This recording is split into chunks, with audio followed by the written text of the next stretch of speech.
Vsakoletni knjižni sejem v nemškem mestu Frankfurt je največji na svetu.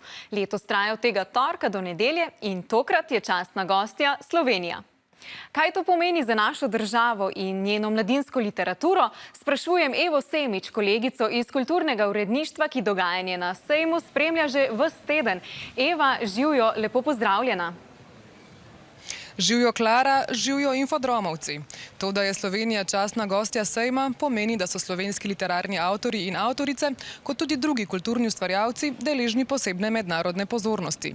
Lahko bi rekla, da je to največja predstavitev slovenske kulture do zdaj.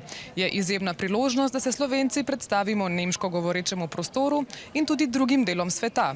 To je tudi razlog, da je na stotine slovenskih literarnih del v zadnjih letih bilo prevedenih v nemščino in druge jezike.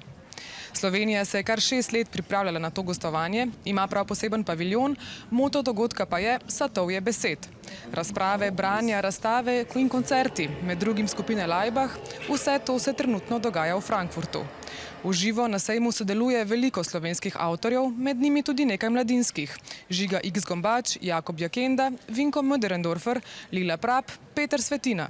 Nekateri imajo tudi branja in delavnice za mlade. Slovenski program se sicer osredotoča na poezijo in filozofijo, ter opozarja na izjemen pomen branja knjig v času zaslonskih medijev. Saj branje vodi k razvoju kritičnega mišljenja, ki je potrebno za razumevanje današnjega sveta.